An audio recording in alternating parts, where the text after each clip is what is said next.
The Texans cannot slay the dragon within the dragon's den. Now, a lot of people will comment that a certain group of officials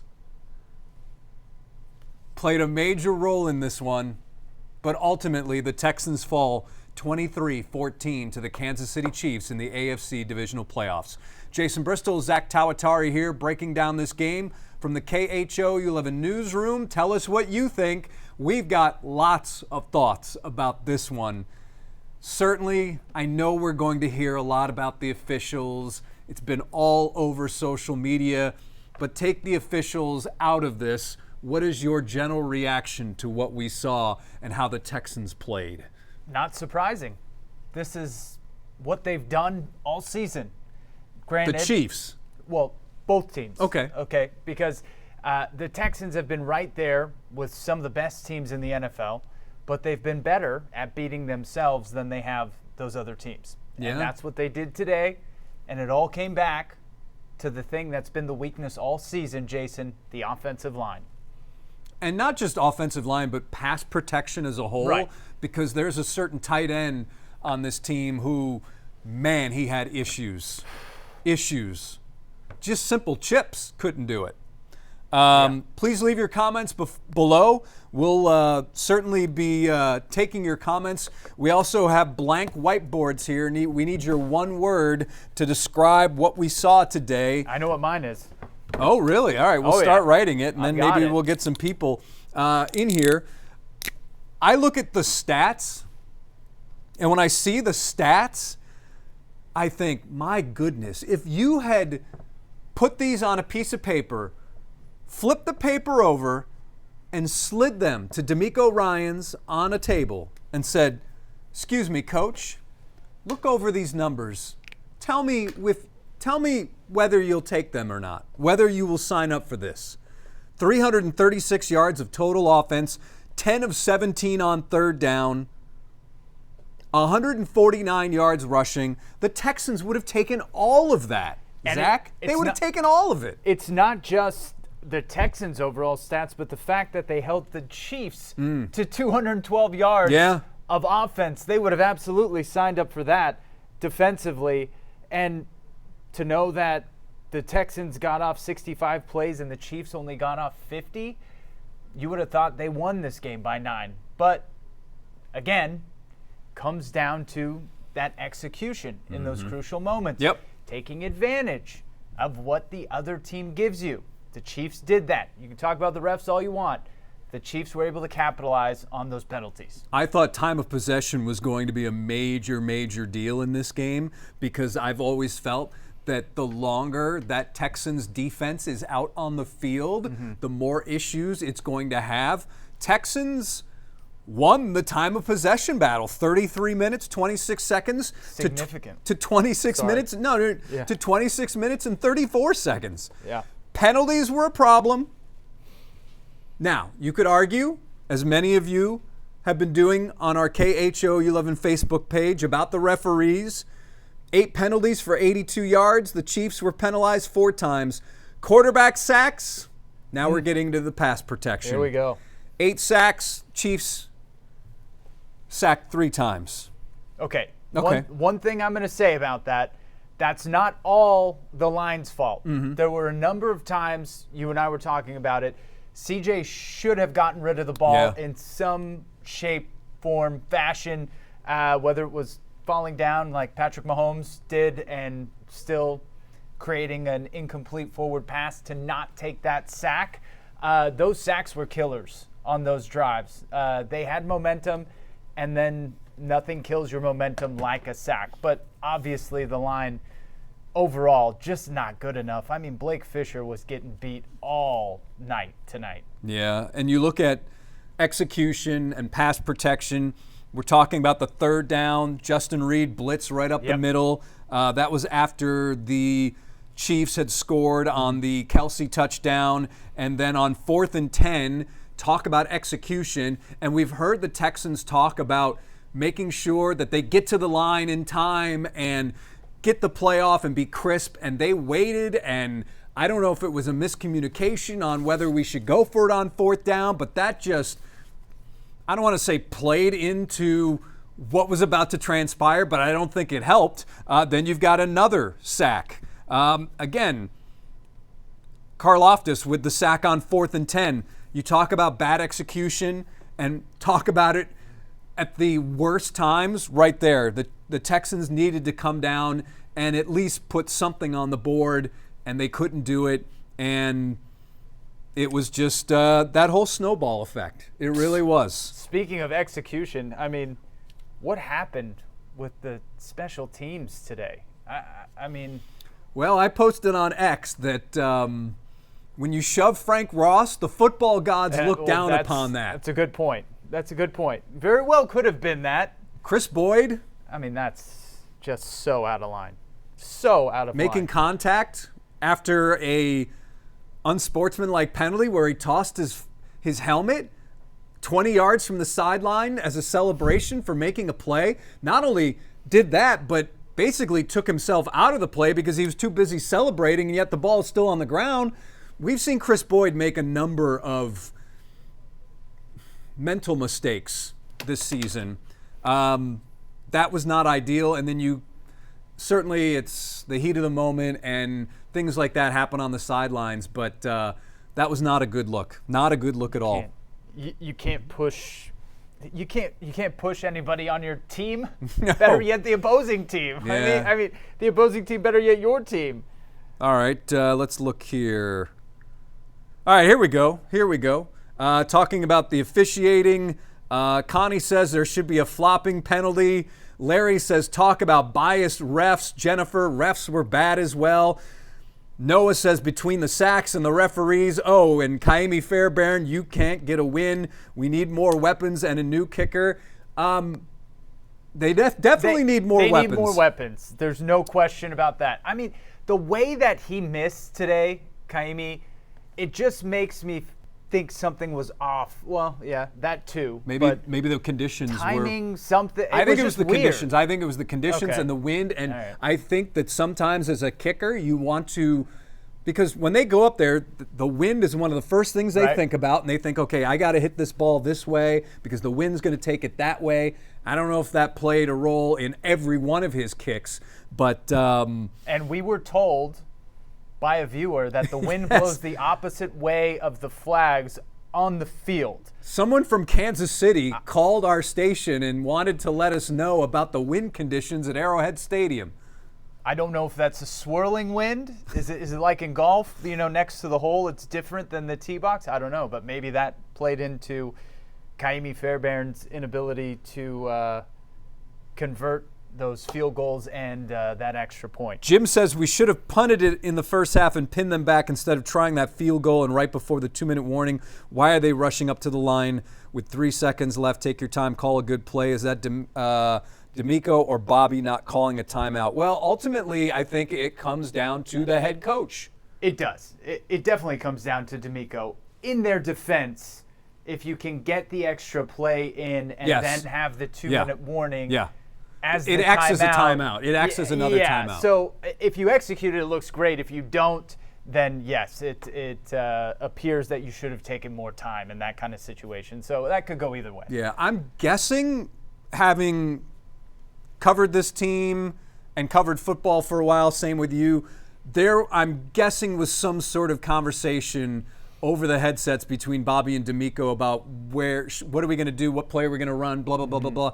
And I think that may have likely played a role in that clock winding down, and then the Texans basically rushing to snap the ball with under 10 seconds to go on the play clock. Yeah, and they have not done well in those situations this year. The couple times we've seen them rushed getting up to the line, I mean, obviously your chances of executing go down when that happens no matter what. But especially this team, they're still young in some of those areas, including at head coach and quarterback. And that's not a knock. That's just the truth. Yeah.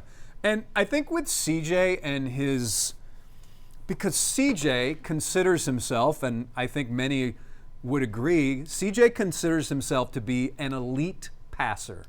And CJ is going to do whatever he can to try and make a play with his arm. And sometimes that may end up in some of these quarterback sacks we're seeing. Mm-hmm. He did mention this week leading up to this game that, yes, there was a play I should have run, and he didn't against the Chargers, and he threw an INT. There was a play where he took off and got a first down in the first half. I noticed right away he saw that opening in front of him, and he did not hesitate. So to me, that's progress. That's a good sign for CJ. Yeah. But there were some other times, again, where he probably held on to the ball a little too long. And when you've got that type of pass protection, which has not been good and it's been shaky at times or most of the time, that's not a good combination. A lot of people here commenting on Kaimi Fairbairn. Certainly he was such a hero early in the season. I mean, oh my gosh, he's the best kicker in the league. And now there's about 5, 6, 7 people here saying that we need a new kicker, and we being the Texans and Houston. It's hard for me to really pin anything of the overall outcome on the kicker. Yeah, I mean, yes, I understand he missed crucial kicks, but at the same time, in this particular game, the Texans had more opportunities on offense that they could have capitalized on. Sure. And not like they had to make every play. Yeah. They left a lot on the table offensively. Mm-hmm. One word, folks. Give us your one word here. One word to describe what we saw. You have yours. You've got nothing, Jason. I've got nothing right now. So go ahead and tell me why. All right. This is my word. Fitting. This is who the Texans have been all season long. When you get a bad grade on a final, right? You think, okay, did I study this year? Did I do everything I needed to do to get a good grade in the end? And you may have gotten by throughout the year, but ultimately the things that you haven't been doing show up in the end. And that's exactly what happened to the Texans. CJ Stroud has been able to make up for a lot of the deficiencies with the offensive line. As much as a couple weeks ago people are saying he's missing these throws, he's missing this, that, the other, he's not, the same quarterback that he was the year before. I mean, this team would be nowhere without CJ Stroud making up for a lot of those deficiencies in the offensive line. And ultimately, as well as they played last week, you're not going to have... That was not CJ or D'Amico. Sorry about that. That's okay. You're not going to have 4 interceptions every game. You just can't rely on turnovers every single game. Sometimes you need to just be able to play good, steady football and be able to execute. And what the Texans struggled with all season on offense was not doing great things. It was doing simple things. Just simply executing from the pocket, running the ball consistently. All those things caught up with them in the end, and that's what's going to happen against a good team who can do those things almost all the time. Yeah, at a championship level, and that's why they're champions. Looking at some of the other comments from viewers on an earlier post, Renee says, yes, the refs were horrible, but you can't blame it all on that. Too many silly mistakes, penalties, and for sure 2 missed field goals and an extra point. So right there, that's 7 points, but that would still not give you enough to win. Michael says, great game, refs. Great game, refs, but banks are closed on Monday. Brian says, man, I'm not a Texans fan, but the refs always for the Chiefs, and what's sad, they don't even hide it. Listen, they were the first penalty on Will Anderson, which was roughing. Because he left his feet, maybe I could see that. But the second one, it was just a reaction, I think, where the officials saw this horrible collision and just assumed that Patrick was part of it. And yes, he did have a small part in it, but the 2 Texans players hit themselves. And that was, I think, the 3rd play of a 13-play drive, and then the Chiefs go down and score on the touchdown to Kelsey. But you said it. the third play of a 13-play drive. They had many opportunities to stop. Yeah. Yes, and they continued to execute after getting that penalty. I'm not saying it doesn't make a difference, but it's not all about the penalty. Marcelino says the refs cost us 10 points in 2 possessions, enough to demoralize a team. I don't think the team was demoralized. No. Danette says we had no chance against the refs. Kayla, we didn't play the Chiefs. We played the refs. I knew we'd get one of those. Dexter says time to draft offensive lineman and a kicker. Yeah, they got to make a change. Well, right? They've got a kicker. Line. I mean, that kicker. They have a kicker. The kicker you've got. O-line, that's going to be hard. That's going to be hard because typically your elite offensive linemen come in the first 10 picks. And then you get guys who could be anywhere from first to third round talents, and there's a big discrepancy, in my opinion. And will one new lineman make a difference overall? That's the problem. Yeah. Ralph says lopsided referee sideshow. The game was decided before the game even started. I don't know. Nah. Crystal says the refs for MVP. Michael says almost as scripted as the WWE. Man, people really hate the Chiefs. Stephanie says here comes it's the refs' fault comments. Erlene says don't know what was worse, the refs or the kicker. I think the refs have the same agent as Mahomes. Refs won the game. Now, if you wanted to be positive, you could say that Nancy, one word. All right, Nancy's got one. I guess we'll take that. I'm good with that. Oh, my goodness. I'm good with that. Here you go, Jason. What do we got here? Good job, Zach. I gave you blue. Zach supplies the markers for this one, and it's just completely – this is what it does. I didn't test the markers today. It's like the Texans special teams. It's doing nothing. Nothing good here. Faded. Faded, yes. There you go. Thank you. Charlie has an interesting point. Charlie Rosemary Martinez, so it might be 2 people sharing an account. And I've been thinking about this, actually. Third time is a charm next year. I think there's something to that because sometimes progress is not a straight line like this. Sometimes look at how the Texans played in last year's divisional playoff.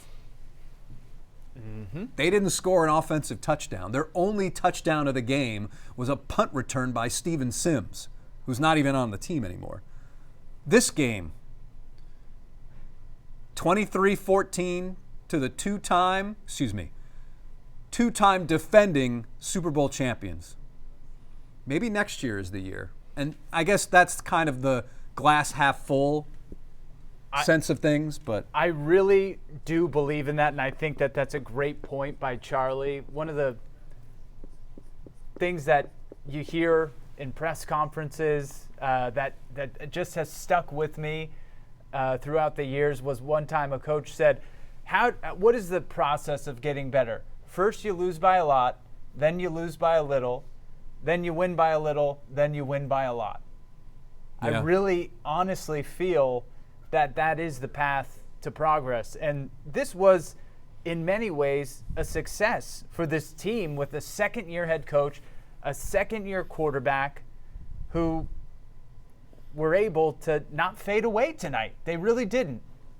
With all those issues, they were right there. Although that line score, I'm looking at it right here, it looks like an Astros-Royals game. The Astros, the Texans got 3 in the first, 3 in the second, 6 in the third, and scored 2 in the fourth. That's playing in Arlington. Yeah. So this is one word that Nancy, self-inflicted. Hyphens are allowed here. We're good with hyphens. We're good with hyphens.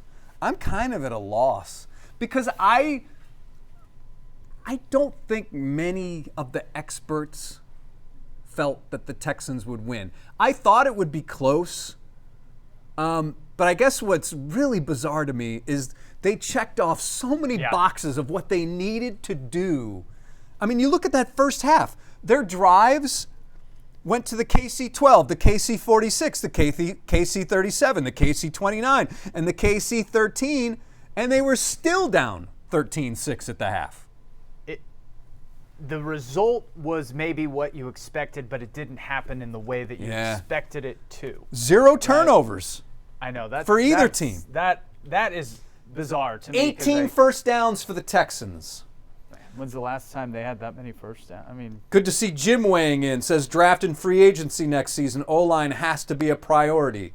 Yeah, according to my math, you've got Shaq Mason, Titus Howard, and Laramie Tunsil signed through 2026. That doesn't mean that you can't do things, but Connie says, what about the placement of the ball? Took our first down with bad placement, and the next play gave it to the Chiefs when they didn't get it.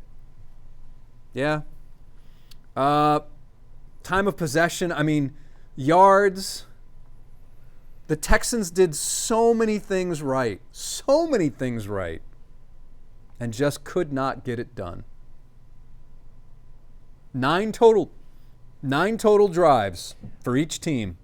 One thing that, proves Kansas City has that championship DNA, though, is the fact that they are able to win in so many different ways. Yeah. I don't know that we've quite seen them win in the exact same way at any point this season. I know everybody's going to say, they won because of the refs every time, but I think a lot of it's just because they're on television so much. Oh, absolutely. I mean, people said the same thing about the Patriots for years and years and years when they were winning. I'm not saying that there isn't any validity to it, but sometimes I think they perhaps get some calls. Our perception is skewed a bit because we see them on television every single game. Yeah, I would agree with that. I would definitely agree with that. I want to know what people think about next season. Yeah.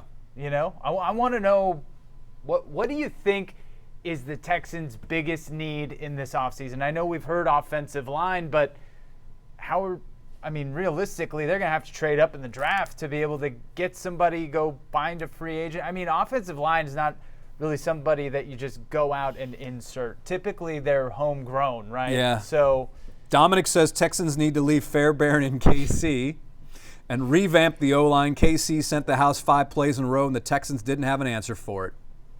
8 sacks, way too many to give up for a chance to go to the first conference championship game in franchise history. Amen. I will not put everything on the offensive line. I think you've got to – pass protection is a group thing, and there's a guy with the initials DS who really struggled in this game when it comes to pass protection. Anthony says, always next year, since the Oilers. Cesar, Texans are a joke. Noah, the referees and Mahomes. Yep, they love each other. Angelina says, let's not be like Cowboy fans. Saying next year. Well, it's a little different. I think next year, listen, when you consider what the Texans did this year, 10 wins against a much harder schedule than they had the year before. Yeah. And I know a lot of us were predicting 11 wins. You had 11, right? 11 or 12. I had I had 12. What was I thinking?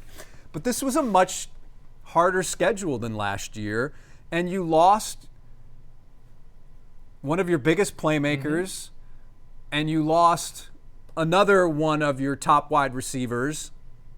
And you lost a lot of energy throughout the season. I mean, I was honestly surprised they were able to come out the way that they did today. Well, I'm not surprised. When you say energy, like, what do you mean by that?